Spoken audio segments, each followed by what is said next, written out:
Picard definitely took kind of a fork in the road for these final kind of 10 episodes of the series. How, with the direction being leaning into classic Jerry Goldsmith themes and James Horner style, was there a prime directive, so to speak? How was that aspect first? Did you become aware of it? I want to ask Freddie that one, because like I hope there was but I don't know if we ever had a spoken one that was do we really have it?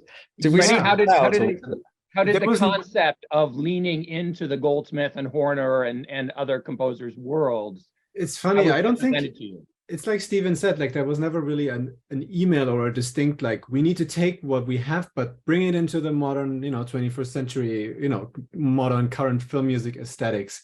It just kind of organically happened out of the conversations we were having with Terry and out of everything else we were doing around it, which, if you look at the whole scope of the 10 hours of Star Trek music that we've done, there's overall very little original themes. There's all old themes from Goldsmith and so forth. It's the majority of it is new, and I think that kind of dictated in what way we were going to use anything old, in a way that it felt, as part of what we were doing, which is still a very traditional approach. But I think we had a heavy amount of synths in there too, in a lot of places, and more modern percussion and things like that. And none of it, I think, took us really away from the nostalgia of it, because it was kind of done in a way that it went in and out of it, seamlessly.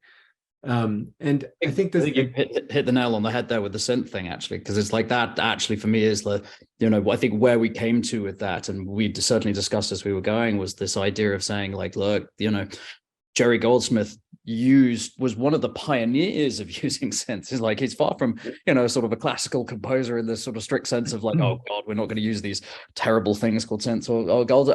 He literally, the next generation is the first use, I think, of a Roland D50, I think, on any recorded thing. Or certainly one of it came out about 6 weeks after the synth was actually launched by Roland. So he was on the bleeding edge of those things. And so I think... Well, and Jerry goes back even to like scores he wrote in the 60s and 70s of early synths that, he was always, it was like the new toy on the shelf. Yeah. And if it was a way for him to express creativity, he was like, bring it on.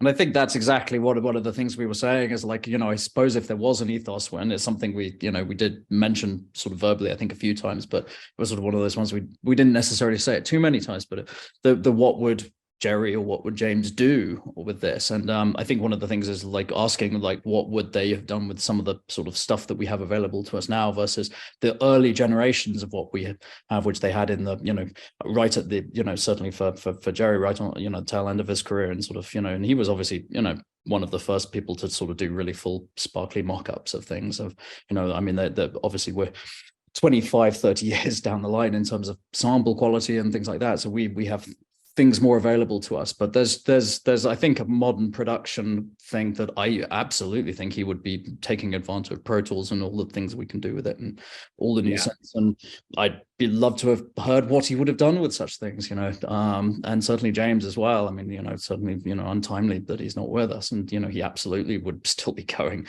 And so I think it's I think that ethos of like, what would they do with these things, I think was very much in the forefront of our mind.